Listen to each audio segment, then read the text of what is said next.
એક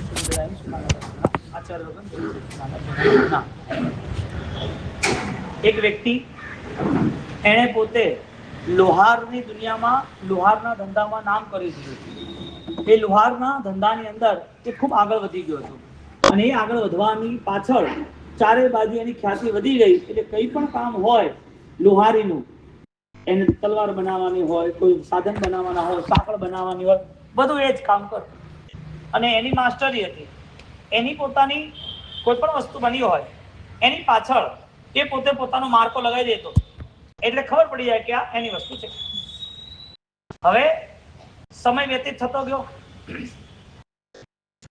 એક સમય એવો આવ્યો કે એક બીજા રાજા એના પર હુમલો કર્યો અને એ હુમલો કર્યો એટલે આખા નગરવાસીઓને બધાને મારી નાખ્યા, પકડી દીધા, બધું એ કર્યું.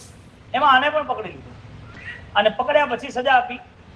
એને ખાડામાં, નીચે 15 ફૂટ ખાડામાં જંજીર બાંધી અને છોડી દીધો કે ભાઈ તું ભૂખ્યો તરસ્યો અહીંયા જ મરી જા, બહાર નીકળવાની કોઈ જગ્યા હતી નહીં. અચ્છા, બંધાયેલો હતો એટલે નીકળી શકે નહીં.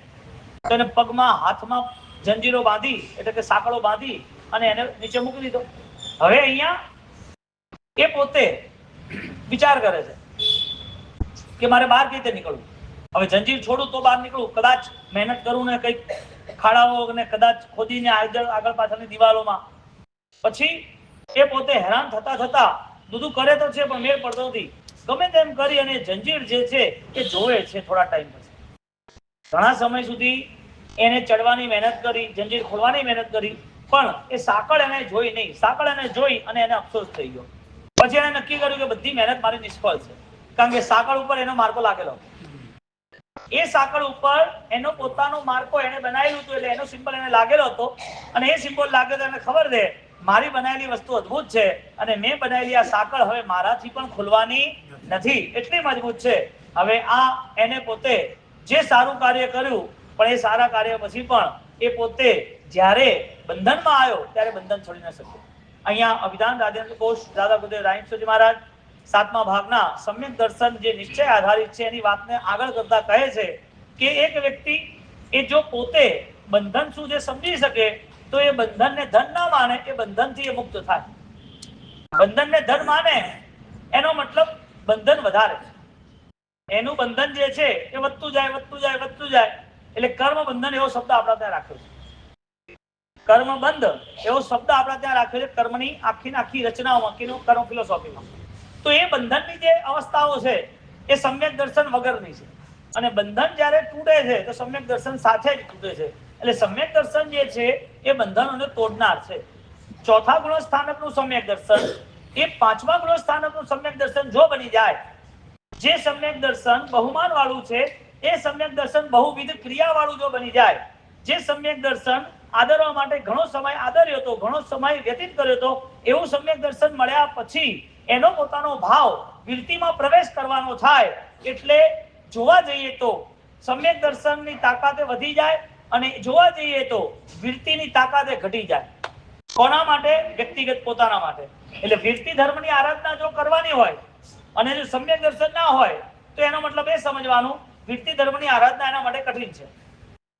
એક વિરતિની ક્રિયાની આરાધના કરવી અલગ છે, વિરતિ ધર્મરૂપી આરાધના કરવી અલગ છે. કારણ કે એક વ્યક્તિ એ દુકાને 2 કલાક જાય છે, 12 કલાક જાય છે. એ વ્યક્તિ સાજો છે અને 2 કલાક જાય છે, 12 કલાક જાય છે. માદો છે અને 2 કલાક 12 કલાક જાય છે. કોઈ વ્યક્તિ એ પોતે ઘરે પ્રસંગ છે ને જાય છે નથી જતો. કોઈ વ્યક્તિ તપસ્વી છે ને જાય છે નથી જતો. કોઈ વ્યક્તિ દેવું છે જાય છે નથી જતો. દુકાન જવા માટે 10 જણની અલગ અલગ પરિસ્થિતિ છે, પણ બધાની એક જ નિયતિ, એક જ નીતિ છે, દુકાન એટલે મારા માટે કમાવાનું સાધન.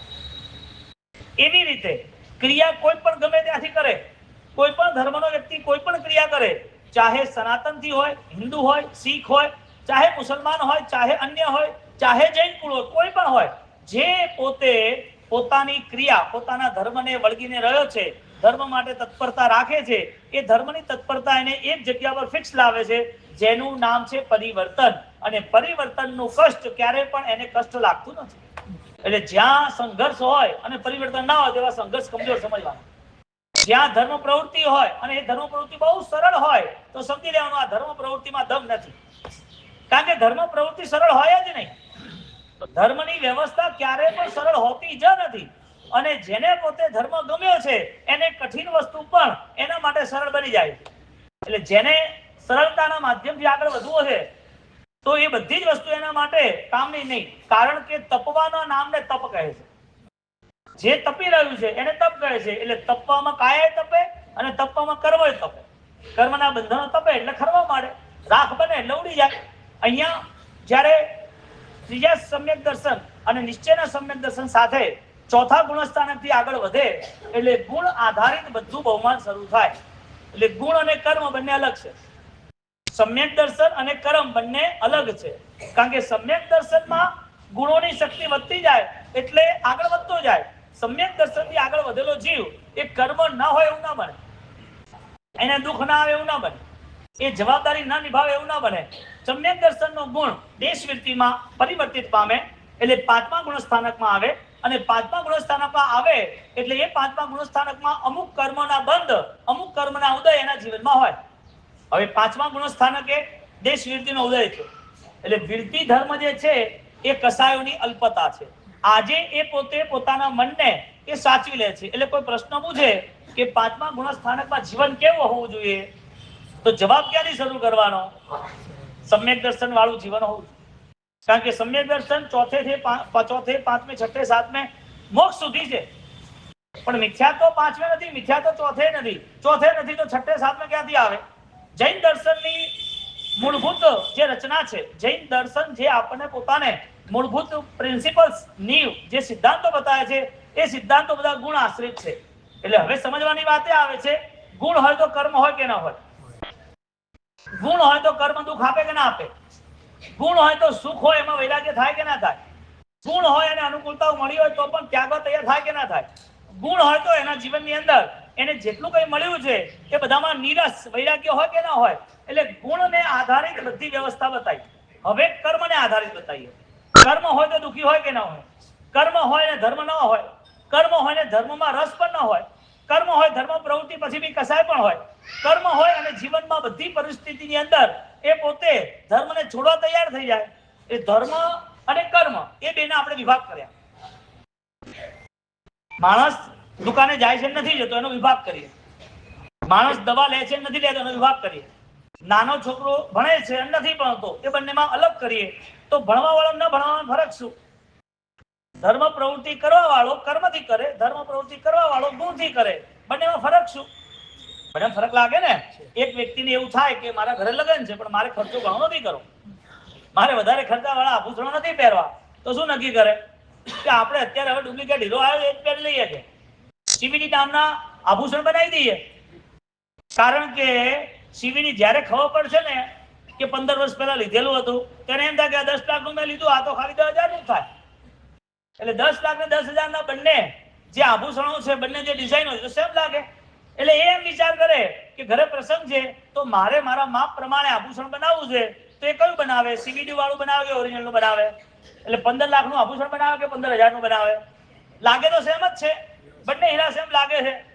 તો જેમ ક્રિયા કરવા વાળો જીવ એ ક્રિયામાં આગળ વધતો હોય તો એની પાસે બે વસ્તુ બતાવી. કર્મથી ક્રિયા થાય તો શું થાય, ગુણથી ક્રિયા થાય તો શું થાય. આ બે વસ્તુ સમજ્યા પહેલા આપણે નક્કી કરીએ ગુણ હોય ત્યાં કર્મ હોય કે ના હોય, ફૂલ હોય તો કાંટો હોય કે ના હોય, આગ હોય ત્યાં દહનશીલતા એટલે કે ગરમી ઉષ્ણતા હોય કે ના હોય. આ બધા પૂરક છે ને. એમ ગુણ જ્યાં હોય, જ્યાં ગુણ છે ત્યાં કર્મ હોય કે ના હોય? હોય. ક્યાં? જે ગુણ કમજોર છે, જે ગુણો નબળા છે, જે ગુણો આવીને જાય એવા છે, જે ગુણો પ્રત્યે ધ્યાન નથી, જે ગુણો પછી ફરીથી મહેનત નથી, એવા બધા ગુણો સાથે કર્મ જોડાયેલા છે. કારણ કે જ્યાં અનંત ગુણ છે ત્યાં કર્મ જ નથી. મોક્ષમાં કયું કર્મ છે? એટલે ગુણ છે ત્યાં કર્મ છે, તો જવાબ છે મોક્ષ નથી. એટલે એ બધા ગુણ અને કર્મ ભેગા છે. હવે બીજો પ્રશ્ન પૂછવા જોઈએ કે ગુણ અને કર્મ, જે ગુણ સમ્યક દર્શનનો છે એ સમ્યક દર્શનનો ગુણ વાળો જીવ આત્મા એ જ્યારે આરાધના કરતો હોય તો કયા કયા કર્મ હોય? કલ્પકસાઈને આપણે પ્રૂફ કરવું છે. અનંતાનુબંધી, અપ્રત્યાખ્યાની, પ્રત્યાખ્યાની અને ચોથું સ્વંજલજ. બહુ અલ્પ, અત્યંત અલ્પ. એક મોટો સમુદ્ર, એક સમુદ્રમાંથી કાઢેલા એવા 500 ટેન્કરો, એ ટેન્કરમાંથી એક ટેન્કર અને છેલ્લે વધેલું ખાલી એક ગ્લાસ પાણી. પાણી છે ને બધા તો ફરક કેટલો એમાં? ઘણો બધો. કર્મ તો છે જ ને 10મે ગુણ સ્થાનકે. પ્રભુ મહાવીરનો દેહ આ પૃથ્વી ઉપર સમસણમાં બેસી દેશના આપે છે, તો શરીર નામ કર્મ નામનું કર્મ તો ખરું ને. એટલે દેહ છે ત્યાં કર્મ છે, દેહ છે એટલે સંસાર છે, દેહ છે એટલે બોલવું ચાલવું બેસવું ઉઠવું દરેકને સમજવું બધું છે. પણ દેહ ના હોય તો મોક્ષ જ હોય, દેહાતીત. તો દેહ પણ કર્મનો ઉદય છે. પણ ગુણ જે છે એ ગુણ કયું? ગુણ જે છે એ ગુણ વૃદ્ધિ કરે તો ક્યાં સુધી લઈ જાય? ગુણ અને કર્મ જો ભેગા રહેતા હોય તો વધારે જોર કર્મનું હોય તો ગુણો ઓલરેડી નબળા પડે, વધારે જોર ગુણોનું હોય તો કર્મ નબળા પડે. એટલે કર્મનો સમય જે છે એ બહુ લાંબો છે. મોહનીય કર્મ નામનું એક કર્મ છે એટલે આપણને બધું ગમે છે, આપણને નથી ગમતું. આપણા હોય તો આપણને સારું લાગે, આપણા ના હોય એટલે આપણે રિસાઈ જઈએ. આવી બધી મનની સ્થિતિ, એનું કર્મ લાંબા સમય સુધીનું છે, જેને 70 કોડા કોડી સાગરો પણ કહેવાય. હાઈએસ્ટ આ કર્મથી જ સંસારની વૃદ્ધિ થઈ. એટલે આ કર્મ ઉપર સમ્યક દર્શન હુમલો કર્યો કે પહેલા તો તારો જ બદલો લઈશ, પહેલા તો તને જ રવાના કરીશ, પછી વાત. એટલે સમ્યક દર્શનના રૂપે સમ્યક દર્શનની આરાધના કરનાર વાળો આરાધક, સમ્યક દર્શનની આરાધનામાં જોડાવા વાળો, એનું પહેલું જ ગુણનું કાર્ય એ બને છે કે મારે મોહથી દૂર થવું છે, મારે રાગ અને દ્વેષની કલ્પનાઓમાં બી રહેવાનું નથી રહેતું. આ બધા વિચારો હું પોતે જીવું છું ને માનું છું એટલા માટે છે. હમણાં હું ના માનું તો કઈ ના થાય. તમારી માન્યતા ક્યાં સુધી છે? તમે જે ધારણાઓ કરી છે એનું માપદંડ, એનું બળ, એનો ટાઈમ પીરિયડ, તમારી ઈચ્છાઓ કેટલા સમય સુધી પૂરી થાય? મોની વાત કરીએ, રાગ દ્વેષ. આપણે સમ્યક દર્શનના ગુણસ્થાનકથી ચોથાથી પાંચમાની વાત કરીએ છીએ. એની અંદર અલ્પ કસાયની વાત કરીએ છીએ. કસાય ઘટી જતા હોય તો શું થાય, ન ઘટે અને વધે તો શું થાય? અહીંયા ક્રિયાની જે વાત છે આવતી જ નથી. પાણી બધે કોમન જ છે, સમુદ્રમાં હોય, ટેન્કરમાં હોય, ડોલમાં હોય કે ગ્લાસમાં, પાણી કોમન છે. અને ક્રિયા છેક સુધી કોમન છે, છેક સુધી. પરમાત્મા દેશના આપે છે, પરમાત્મા કૌશકમાં ઉભા છે, પરમાત્મા વિહાર કરે છે, કોમન છે ક્રિયાઓ. ભગવાન ત્યાં પછી પણ કોમન છે, દેવો ઇન્દ્ર મહારાજા પૂજવા આવે તો કોમન છે. પણ ક્રિયાઓ જે કોમન છે એમાં ગુણ જે છે એની ગણતરી કઈ રીતે કરવી? ગુણની ગણતરી કઈ રીતે કરવાની? તો ચોથા ગુણ સ્થાનકમાં ગુણ સાચા એટલે કે ગુણની શક્તિ વધે છે એવો અનુભવ થાય છે. અનુભવ વગર, સમજદારી વગર, ક્લિયરિટી વગર એ નક્કી નથી કરી શકતો કે મારો ધર્મ સાચો કે છે કે નહીં. જેવો એને પોતાને પરિણામ બદલાય એટલે નક્કી કરે મારો ધર્મ સાચો છે. હવે અહીંયા જે સમ્યક દર્શનથી આગળ વધે છે તો એની પોતાની પ્રવૃત્તિ શું હોય? પ્રશ્ન કે વિરતિ વાળો જીવ, પાંચમા ગુણસ્થાનક વાળો જીવ, દેશ વિરતિ શ્રાવક આરાધક, એનું જીવન કેવી વ્યવસ્થામાં હોય, કયા કર્મ બંધમાં હોય? એટલે કોઈ કર્મ માને નહીં તો પ્રભુ મહાવીરને ના માને, કર્મ માની લે તો પોતાના આત્માને મહાવીર જેવો બનાવ્યા વગર રહે પણ નહીં. કારણ કે કર્મ રહિત મારો આત્મા છે, મને ખબર છે. અહીંયા મને હમણાં પેરાલિસિસ થઈ જાય, આખું રાઈટ જમણું અંગ આખું જ બધું બ્લોક થઈ જાય અને એમાં બોલવાનું બંધ થઈ જાય અને આપણે કશું કરી ના શકીએ અને એક્સરસાઇઝ વાળો, ફિઝિયોથેરાપી વાળો ફિઝિયોથેરાપી કર્યા રાખે.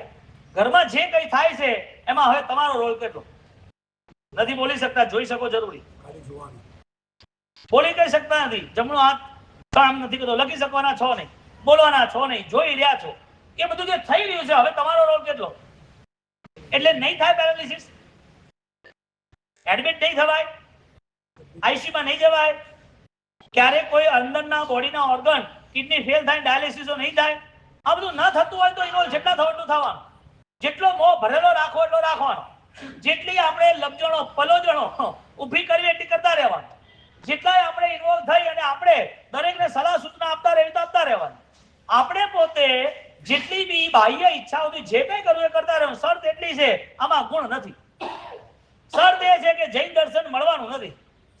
અને તમે એવું માનતા હો કે ભાઈ કઈ વાંધો નહીં, આવું બધું ચાલ્યા કરે, રોગ્યા આવશે તોય જોઈ લઈશું, કઈ તકલીફ થશે તોય જોઈ લઈશું, શરીર બંધાઈ જશે, બ્લોક થઈ જશે, હજળ થઈ જશે તોય જોઈ લઈશું, કઈ વાંધો છે જ નહીં. કોઈના બીજાના ત્રીજાના ઝઘડા હોય તો માથે લઈ અને આપણે કૂદી પડશું, કોઈ વાંધો છે જ નહીં. સમ્યક દર્શન એટલે ગુણ અને ગુણ એટલે અંતર. આ બધામાંથી બહાર નીકળવું જરૂરી છે. ન નીકળ્યો મરે છૂટકો. કોઈ સાંભળનાર નથી. એક વ્યક્તિ દુઃખમાં ભાગીદાર બનતો નથી. અને આપણે જોયું છે ભગવાન જેવા ભગવાનને દુઃખ આયા તો પણ એ દુઃખના અંદર કોઈ બી દેવી દેવતા આવી અને સાથ આપનાર ના બને. એમણે રિક્વેસ્ટ કરી કે અમે સાથ આપશું, તોય ભગવાને ના પાડી કે તું મને શું સાથ આપવાનો? તું જે વ્યક્તિને દુઃખ આપતા રોકવાનો છે તો એ વ્યક્તિ બદલાઈ જશે, મારું દુઃખ થોડી બદલાઈ જશે. ભગવાનને જ્યારે ચોથું મનોપ્રજ્ઞાન થયું અને દીક્ષાના સાથે મનોપ્રજ્ઞાન થયું એટલે ભગવાનને વિનંતી કરી કે પ્રભુ આગળ બહુ બધા ઉપસર્ગો છે, બહુ બધું કષ્ટ પડવાનું છે, એટલે પ્રભુ અમે તમારી સેવામાં રહીશું. કલ્પસૂત્રકાર ભદ્રભાવ સ્વામી લખે છે કે પરમાત્માએ સ્પષ્ટ ના પાડી આત્માની સાધનામાં, કેવલ જ્ઞાનની સાધનામાં ક્યારેય કોઈનો સહારો જોઈતો જ નથી. શું દાદા ગુરુદેવ રાયન સુરી મહારાજે સ્થાપના કરી હશે, કેવું સ્પષ્ટ રૂપે નિરૂપણ કર્યું હશે, લોકોને કેવો નિર્મળ માર્ગ બતાવ્યો કે તમે ટ્રાય કરો કે તમારી આત્મા સાધનામાં સહન કરવાનું, મનનું પરિવર્તન લાવવાનું, ક્ષમતા રાખવાનું, ગુણોમાં જોડાવાનું, આટલું ટ્રાય કરો. દુઃખ જે લાગે છે ને એ થોડા સમય પછી દુઃખ લાગશે જ નહીં. અને સંસારની બહુ ખરાબમાં ખરાબ ભૂમિકા એ છે, થોડા સમય જે ગમે છે થોડા સમય પછી એ નથી ગમતું. સંસારની મોહની આખી ભૂમિકા એવી છે જે થોડું સારું લાગે, થોડા ટાઈમ પછી સારું નથી લાગતું. એટલે મન છે ને વાદળાની જેમ કૂદકા માર્યા જ કરે. અહીંયા ભાવે ને અહીંયા ભાવે ને, આ સારું ને આ ખોટું ને. સંકેતી આત્મા, નિશ્ચયના સમ્યક દર્શન ધારણવાળો આત્મા, એના માટે બે કન્ડિશન બને છે. ગુણનું મહત્વ વધી જાય કે ક્રિયાનું મહત્વ વધી જાય. એનો ગુણનું મહત્વ વધે એટલે ક્રિયા એની સાત્વિક બનવા જ માંગે. એટલે ક્રિયા એ આપણા માટે છે, બીજાની વાત નથી કરવાની. બીજાની સાત્વિક ક્રિયાથી આપણે ગુણવાન માની લેવાની જરૂર નથી, પણ આપણામાં ગુણ પ્રગટે એટલે એની અનુમોદતા જરૂરી છે. પણ એની અનુમોદતા થયા પછી પણ આપણા ત્યાં જીવનમાં એ વધે નહીં તો શું કરવાનું? એટલે જેમ જેમ ક્રિયા વધે અને ગુણ ન વધે શું સમજવાનું? જેમ જેમ ગુણ વધે અને કદાચ ક્રિયા એની પોતાની ઓછી થાય પણ સાત્વિક થાય તો શું સમજવાનું? અહીંયા આપણા માટે એક વિચારવાનો મુદ્દો બની જાય છે કે જો ગુણ હોય અને કર્મ પણ હોય તો એ બેમાં સૌથી વધારે મહત્વ કોનું આપવું? ગુણનું આપવું. કેમ? કારણ કે ગુણનું મહત્વ જેવું આપશે ને એટલે તરત કર્મ બંધના કારણો એને ખ્યાલ આવવા મળે કે મારાથી આ પાપ કર્મ બંધાય છે, તો ગુણ એને ઓર્ડર કરે છે કે આપણે આ નથી કરવું. એને જે આવેશ આવે છે, ગુણ એને ઓર્ડર કરે છે આપણે આ નથી કરવું. એને પોતાને જીવનની અંદર અનુકૂળતા હોય છે, ગુણ એને ઓર્ડર કરે છે આપણે ધર્મ માટે આ બધું કરવું જ છે.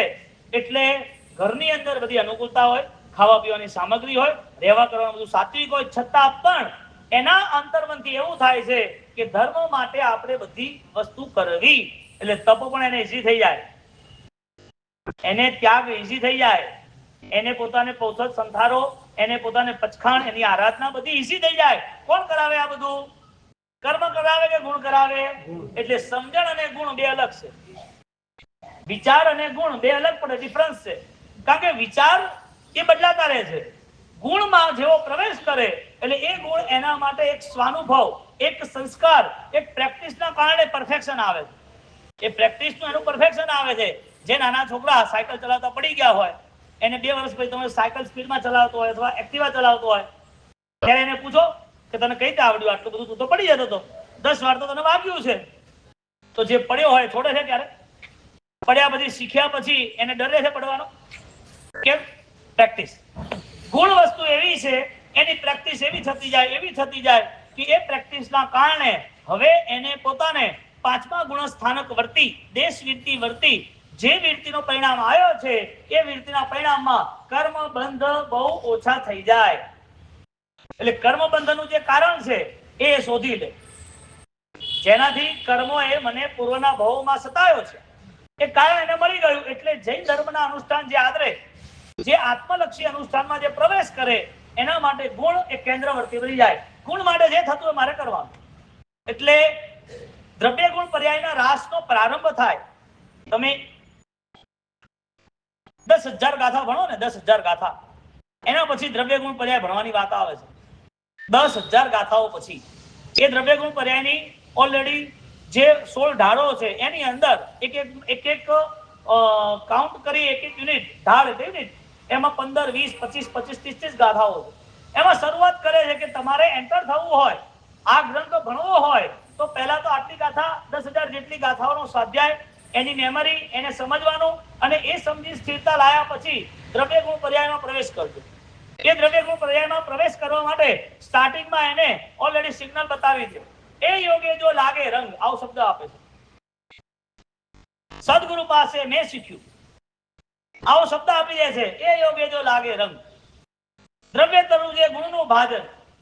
હવે આ બધા ગ્રંથોનો નિચોડ એ પોતે દરેક રિએક્શન થી બહાર આવે, રિએક્શનો થી બહાર આવવા માંડે. પાંચમા ગુણસ્થાનકની પ્રવૃત્તિ એટલે નૌકાશીનું પચકાણ. પાંચમા ગુણસ્થાનકની પ્રવૃત્તિ એટલે ચોવ્યાર, સામાયિક, ઔષધ.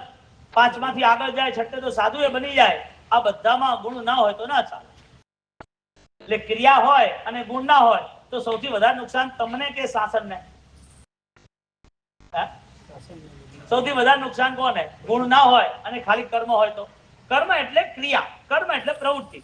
આપણે જે પ્રવૃત્તિ કરીએ છીએ એ કર્મ બંધ કારણે થાય છે. તો જ્યાં જ્યાં પણ કર્મ બંધનું કારણ થાય, જે ગુણ સાહિત્ય, ગુણ સાથે જે પ્રવૃત્તિ કરે તો એ પ્રવૃત્તિ ગુણ સાથે થાય તો ત્યાં એને પોતાને કર્મ બંધ પુણ્યનો ના હોય, એને આત્મશુદ્ધિ મળતી. આખી જિંદગી સુધી સારી પ્રવૃત્તિનો કર્મ બંધ થાય તો કર્મોને કારણે એને સંસારમાં રહેવાનું હોય તો ધર્મ કરી અને સંસારમાં રહે કે ધર્મ કરીને મોક્ષે જાય? ઊંડે ઊંડે વિચારવા જેવી વાત છે કે જે આરાધક છે એ પુણ્યના કારણે કરતો હોય તે પુણ્યના ઉદયથી એને સંસાર મળે તો ધર્મ પછી સંસાર ચાલતો જ રહે. આજે જે પ્રવૃત્તિ કરે છે એને આગળના ભવનું શું દેખાય છે?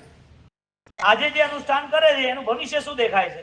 અહીંયા જ્યારે ગુણ માટે જ્યારે પ્રવૃત્તિ થાય તો એ ગુણની પ્રવૃત્તિ હવે એને પોતાને 70 કોડા કોડી સાગરો પંબાળી જે સ્થિતિ હતી એના ઉપર હવે પૂર્ણ વિરામ શરૂ થઈ ગયું. હવે જે ચોથે થી પાંચમે આયા, જે વીરતીના પરિણામમાં આયા એટલે એને પચખાણું લીધા કે મારે 12 રત્નમાં આટલું આટલું આટલું જેટલું એનામાં પડાતું હોય એટલું લે અને નવું પાડવાની ઈચ્છા સાથે એ પોતે મહેનત કરે. લાઈનસર એનું ચાલતું જાય, એક પછી એક પછી એક. એટલે નિયમમાં પણ જો ગુણ હશે તો એ નિયમની શોભા વધશે. નિયમની શક્તિ ક્યારે વધે? ધર્મની શક્તિ ક્યારે વધે? ધર્મ છે એ આજના દિવસ માટે છે, થોડાક ટાઈમ માટે છે તો ધર્મ જ નથી. પાંચમા ગુણસ્થાનક વર્તી એ જ્યારે વીરતીમાં પ્રવેશ કરે છે એટલે હવે સૌથી પહેલું ફળ એને એના સ્વભાવમાં બદલાવ આવે.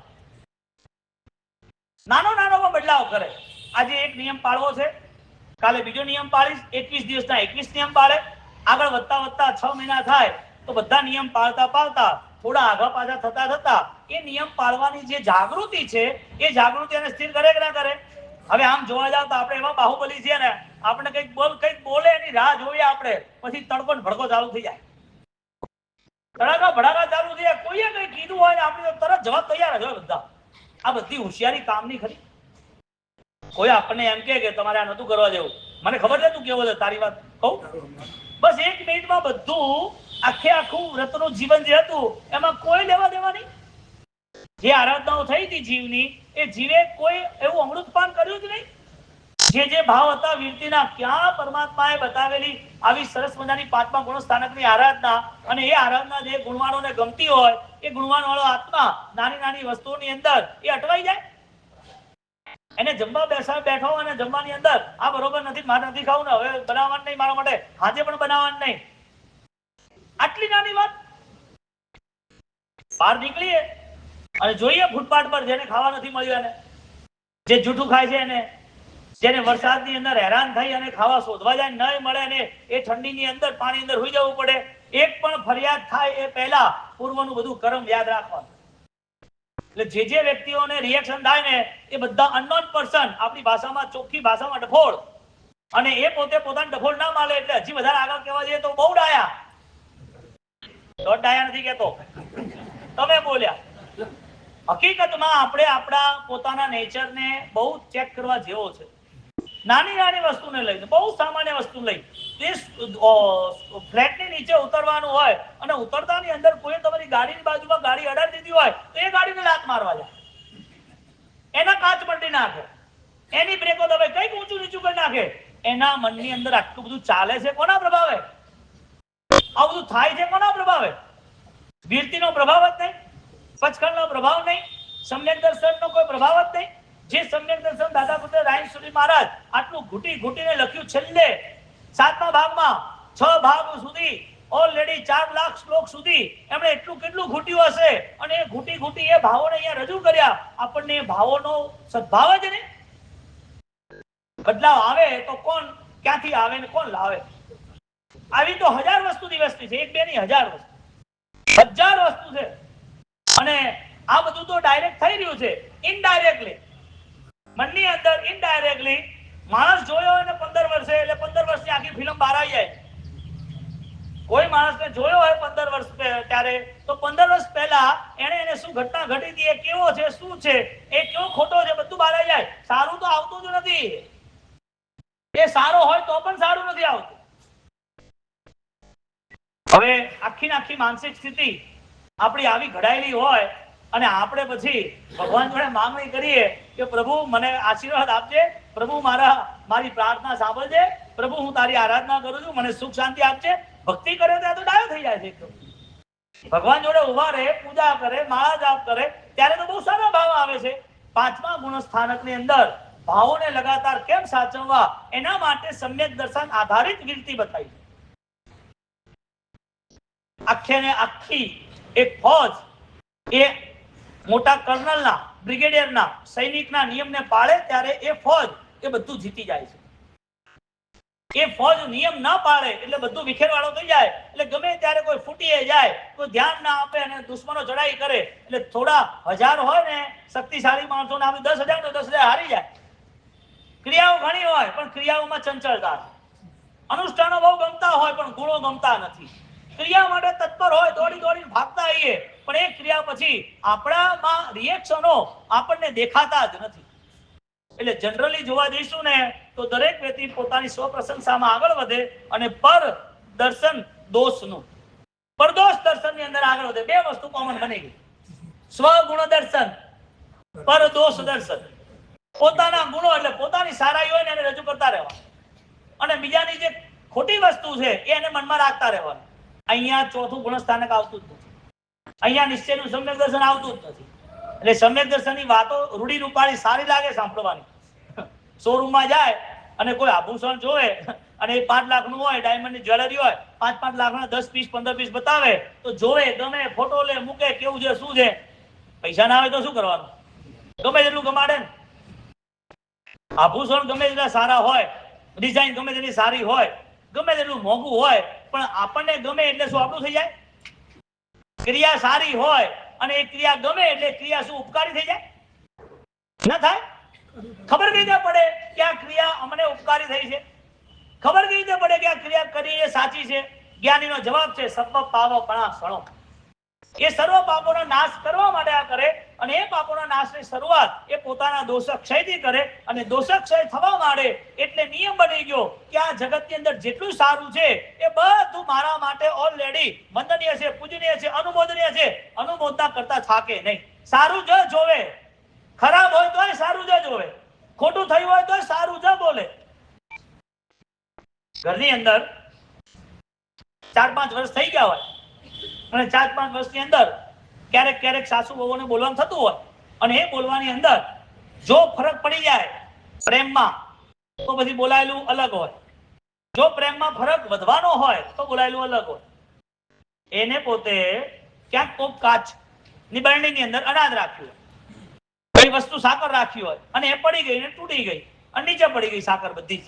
હા, તો સાસુને અથવા વહુને જેના હાથે પડી હોય તો સામેનો જે મેમ્બર છે બોલે કે જોજે હો ભાઈ ક્યાંય વાગે નહીં હો, ધીમેથી, કાચ બધે વેરાયા હશે, થોડા દૂર જોઈને પેલા આવી જાઓ, પછી આ લઈ લેજો. આવું બોલે એટલે એમાં સારું કે ખોટું? એની જગ્યાએ બીજું કઈ બોલે તો સારું કે ખોટું? એ શું બોલે એટલે તમને કઈ ખબર પડે? હું બોલ્યો નથી, તમે બોલ્યા તો તમે ખોટું કઈ રીતે નક્કી કર્યું? ખબર નથી પડતી. હાથ ભાગી ગયા છે તારા, આંખો દે કે નહીં દેખાતું નથી, આંખો કોડા શું બોલે છે. પણ આવા બધા વચનો આવે ક્યાંથી? આવા વચનો આવે ક્યાંથી? એ સાસુ બોલ્યા છે અહીંથી કોઈ. આવા વચનો આવે ક્યાંથી? આપણે એક ઘરને જો પરમાત્માનું સ્થાન માની લઈએ, હા, પરમાત્મા માટે આપણે ઘરમાં એક જગ્યા રાખતા હોઈએ તો બે વસ્તુ વિચારવાનું બોલવાની. ભગવાનને મારા ઘરમાં રાખવું છે કે ભગવાનના ઘરમાં મારે રહેવું છે? મારા ઘરમાં ભગવાનને રહેવાનું કે ભગવાનના ઘરમાં મારે રહેવાનું? ક્રિયાની આરાધના મારે કરવાની કે ક્રિયાઓની આરાધના મને ભગવાન કરાવે? હું પોતે ધર્મને ચલાવું કે ધર્મ મને ચલાવે? હું પોતે શાસનને ચલાવું કે શાસન મને ચલાવે? હું શાસનની સેવા કરું કે શાસનને સેવાનો મોકો આપ્યો, આ બધું ગુણ હશે તો યાદ આવશે. એટલે પાંચમા ગુણ સ્થાનકમાં આખી વિચારધારા બદલાવાની શરૂ થઈ જાય અને એ વ્રતની આરાધના વધે એટલે હૈયું ખૂબ ઉમળકા ફેર બહુમાન ફેર આગળ વધતું જ જાય. એટલે વચનો જે છે એ બધા વિચારોની દેન છે. જે કંઈ બોલાય છે એ બધો ડેટા તૈયાર થયેલો છે દિમાગની અંદર. એટલે આવી નાની વસ્તુઓ જ્યાં જ્યાં જે થઈ રહી છે, હકીકતની અંદર તો નિયમ એ હતો કે માનવ જીવનમાં આરાધના સર્વશ્રેષ્ઠ વિરતિની કરવાની, સર્વસંગ ત્યાગની કરવાની, આત્માએ અનંતકાળ જે નથી કર્યું એવું કરી અને જલ્દી મોક્ષે જાય એ તૈયારીમાં આગળ વધવાનું. આવી વસ્તુ નથી થતી. એની જગ્યાએ કદાચ થોડી બી ક્રિયા સારી થાય છે તો થોડું મન સારું કેમ ન થાય? ક્રિયા થવી એ જરૂરી ને કે ગુણ વધારે જરૂરી? ગુણને દેખાડો, આને તમે કહી શકો કે આ ભગવાનનું ફૂલ છે, આને તમે કહી શકો કે આ લાલ કપડું છે, આને તમે કહી શકો કે આ શાકનું પાટ છે, લાકડું છે, આ દેખાય છે. ગુણ તો દેખાતા નથી. ગુણ કોને કહેવાના? એટલે જે દેખાય છે ને એનું આકર્ષણ વધારે રહે છે. જે સમજાય છે એ થોડીક વાર સમજાય એટલે આકર્ષણ નથી રહેતું. કારણ કે ગુણ છે ને એ સમજવામાં સારા લાગે. ગુણવાન જીવન જીવવું છે એવું બોલવામાં પણ સારું લાગે. ગુણ હોય અને ગુણથી કલ્યાણ થાય, બહુ આનંદ આવે. પ્રભુ તમારો ઉપકાર. આવું કોક થોડો સમય સદભાવના લાવી પણ સારી લાગે છે, પણ દેખાતું નથી ને એટલે જાતું રહે છે. એટલે અદ્રશ્ય માટેની શ્રદ્ધા જે થાય એનું નામ સમ્યક દર્શન. જે વસ્તુ આપણને અનુભવ થાય એનું નામ શ્રદ્ધા. જે અદ્રશ્ય છે, જે કોઈને કહી ના શકાય, જે કોઈને કહેવા બી જાવ તો સમજી ના શકે, કારણ કે અનુભવવું હોય એટલે પોતાની જાત ઉપર લેવું પડે. હવે કોની ક્રિયા સાચી ખોટી કોણ નક્કી કરે? કોણ સારો ખોટો કોણ નક્કી કરે? સમ્યક દર્શન આ બધું હોય, ગુણ સ્થાનકમાં આ બધું હોય. એટલે ઘરની અંદર સૌથી પહેલા ધર્મ આવી જાય એટલે આખું ઘર એ સ્વર્ગમય બની જાય. આખું ઘર ધર્મમય બને એટલે એ ગુણમય બને, ગુણમય બને એટલે સંઘર્ષો ઓછા. હવે આ પરિસ્થિતિની અંદર જે પરિવારો આગળ વધતા જાય તેને સમજી રાખવાનું કે એમણે પ્રોપર ધર્મને સમજીને આગળ વધવાની પ્રવૃત્તિ કરી છે. બહુદેવના જીવનની અંદર ધર્મ પ્રવૃત્તિઓ તો વધી ગઈ, પણ ધર્મ પ્રવૃત્તિ વધતા ધર્મ પ્રવૃત્તિની પાછળનો આશય જે હતો એ આશય એનો પોતાનો ખોટો હોવાના કારણે બધી ધર્મ પ્રવૃત્તિ એના માટે ઝીરો સાબિત થઈ. સાદું જીવન, જબરદસ્ત તપ ત્યાગ, એ તપ ત્યાગની અંદર લોકો એના દ્વારા પ્રભાવિત થયા અને એમનો પોતાનો ભાઈ જે વર્ષોથી આરાધના કરે, જે એમનાથી મોટા જે સમજુ છે, જેમને ક્રિયા અને જ્ઞાન એની ખબર પડે, આ બધું જોયા પછી એ પણ ઓલરેડી મિસગાઈડ થઈ ગયા. એ ભૂલી ગયા કે ઓલરેડી આ ખોટો છે. એમ જ નથી કે આ તો બહુ ધન્યવાદને પાત્ર છે. આવી રીતે બધી ધર્મ પ્રવૃત્તિ સાદું જીવનમાં સારામાં સારી કરવા છતાં પણ કસાઈની સાથે થયેલી બધી પ્રવૃત્તિ એના માટે બોજ ભાર ઝીરો કરતા વધારે માઇનસમાં છે. ક્યાં જીવન સાધનાનું અને ક્યાં ચંડકોશિકનું જાનવરનું જીવન, ક્યાંથી ક્યાં જતા રહે છે, ક્યાં પહોંચી જાય છે જીવ. એટલે ગમે તેટલું ઘણું બધું હોય, ગમે તેટલી પુણ્ય હોય, આપણે ધારી એવું બધું થતું જ હોય, પણ એની પહેલા ગુણ આવવા જરૂરી છે. કારણ કે આ બધા રિએક્શન કરતા વાર નહીં કરે. એટલે જેની પાસે દ્રવ્ય શક્તિ, દ્રવ્ય કર્મ, સારા કર્મ, પુણ્યોદય વધતો ગયો છે અને ગુણ નથી વધ્યું, એના ડૂબવાના 1,00,000 ચાન્સીસ છે. પુણ્ય વધે એટલે શું થાય? પૈસા મળે, સારા વેવાઈએ મળે, એની પાછળ એને માન સન્માન મળે, એ પુણ્યના ઉદયમાં શરીર સારું પણ રહે, એને બોલવાની વાત છતાંય રહે, હજારો લોકો માનવા વાળા રહે. આ પુણ્યના ઉદયમાં એને નમ્ર બનવું જોઈએ કે ન બનવું જોઈએ? કેમ બનવું જોઈએ? કારણ કે નમ્ર ન બનાય એવા સૌથી વધારે રિસ્કી ઝોન છે. પુણ્યના ઉદયમાં ચક્રવર્તીઓ નિશ્ચિત નરકે જ જાય. શ્રેષ્ઠમાં શ્રેષ્ઠ પુણ્ય માનવ જીવનનું, માનવના જીવનમાં અદ્ભુત પુણ્ય. આવા પુણ્યના ઉદયમાં જીવ ક્યાં જાય? કેમ જાય? એની જોડે કર્મ છે પણ ગુણ નથી. એ રાજા બન્યો છે, પ્રજા માટે વ્યવસ્થા કરે છે, પણ અંદર ગુણ નથી, ત્યાગનો વૈરાગ્યનો પરિણામ નથી. એટલે પરિસ્થિતિ એ બને કે ચોથા ગુણ સ્થાનકને જે સ્પર્શે એને પાંચમાની ઈચ્છા થાય. સમણો ઇવ સાવઓ, કયો શબ્દ વાપર્યો? સમણો ઇવ સાવઓ. આ શબ્દ વાપર્યો કે વિરતિની શક્તિઓ વધતી જ જાય, વિરતિમાં આગળ વધતો જાય. બહુદેવના જીવનની અંદર 12 વર્ષ જતા રહ્યા, એક ક્રિયાના લાભ એના સામે છે. એક ક્રિયાથી આવું થાય. તમને કીધું છઠ સાત જાત્રા કરો, ત્રીજા મોક્ષ, કેવો દોડી જાય ફરાક દેખાય. 7 જાત્રા કરવાની હોય એટલે મનમાં શું સામે? મોક્ષ થઈ જશે આપણો. દાદાની સ્પર્શના થઈ ગઈ, મજા આવી ગઈ. ક્રિયાનું આકર્ષણ એવું લોભથી સચવાયેલું છે, ગુણ યાદ આવતા જ નથી. તો ભાઈ છઠ કઈ સાત જાત્રા વર્ષમાં 4 વાર કરીએ ને ભાવસી શું કરવા બનવાનો? મહારાજ બનવાનું કામ શું? સાધુ મહારાજ કેમ બનીએ? તકલીફ છે કઈ? છોકરી નથી હાલતું, પરિવાર નથી, કમાવાનું નથી, તકલીફ છે, દિમાગ કામ નથી કરતું, બરોબર આમ ચામજામ દેખાતા નથી, અનાજ છે, ગરીબ છે, શેના માટે સાધના કરવા માટે સાધુ જીવન લેવાનું? છટકન સાજા થાય છે ને ત્રીજા ભાવે મોક્ષ. 9 આંબીલ 9 વાર કરે તો ના થાય મોક્ષ? એના જીવનની અંદર આટલી સાધના કરતો એટલે ગુણ પ્રતિ એની જાગૃતિ આવે ને એટલે એ ગુણવાન એને સબળો એવો સાવો એની સાધનામાં આગળ લેતો જાય. એટલે એ સાધનાઓ માત્ર થોડીક જ જગ્યાની હોય, એ સાધના થોડીક ક્રિયાઓમાં બંધાયેલી હોય તો હજી આગળ વધતો નથી. એટલે કીર્તિના પરિણામ વધતા જાય અને એ જીવ એના આત્માના અનંત ગુણોને પ્રગટ ન કરે એવું બને. ગુણ વધે તો 1 વધે, 2 વધે, 3 વધે, કેટલા વધે? વધે તો આજે તમે જે તમારી ભૂલ છે એને બદલવાની મહેનત કરો તો 365 દાડા જે સારા વિચાર કર્યા હોય તો 365 દાડામાંથી 100 તો એવા વિચારો રાખે ને કે આ મારા બદલાવ માટે જરૂરી છે. ના વિચારો. બોલવું છે તો વિચારીને બોલવું છે. કોઈ ઘટના ઘટી જાય તો રિએક્શન નથી આપવા. મારું કામ મારાથી કદાચ બગડી ગયું, કોઈ મને કીધું હોય તો મારે પહેલા કામ સુધારવાનું, એનું નહીં સાંભળવું, એનું એટલે એને જવાબ નહીં આલું, એમને કીધું ધ્યાન રાખીશ. મારે પોતાને પદ્ધતિસર કોઈને સહાય બને એવું મારે કામ કરવું. આવી બધી નાની નિયમાવલીથી પહેલું જીવન એકદમ બેલેન્સમાં આવે, શાંતિમાં આવે. હવે ધર્મ શરૂ થાય એટલે ધર્મની અંદર બહુમાન ભાવ વધતો જાય બધા માટે. આવો પધારો, આનંદ મંગલ. વાહ, ધન્યવાદ. વાહ, સંઘમાં પધાર્યા સાધુ સાધી સાવક સાવિકા, એનું બહુમાન અપરંપાર વધી જાય. સંઘ મારો ઓલરેડી ભગવાન છે, તીર્થંકર કીધો 25મો સંઘને. અને આવા સંઘની મહિમામાં જયારે આગળ વધતો હોય જીવ તો ભગવાનની ભક્તિ કરે ને ભગવાન ના બને એવું બન્યું ક્યારે? શાલિભદ્ર જો લો કે રાવણ લો કે ચંદન માલા લો, કોઈ પણ લો, જેને પ્રભુની ભક્તિ કરી એનામાં પ્રભુતા આવી જ છે. અને જેની પ્રભુતા આવે છે એ પ્રભુએ બનાવેલા બધા માધ્યમોને એ સાચવે જ છે. સાથે 7 પ્રકારની વ્યવસ્થા બતાવી છે, સાધુ સાધ્વી સાવક સાવિકા, જીન પ્રતિમા, પ્રત, પાઠશાળા, બધું જ કેમ બનાવી છે? કારણ શું છે? એ જીવ એ પોતે ગુણવાન છે એવો એને પોતાને ભાવ સતત નિરંતર રહે છે. ભવદેવ અને ભવદેવના ડિફરન્સમાં આ જ આવ્યું.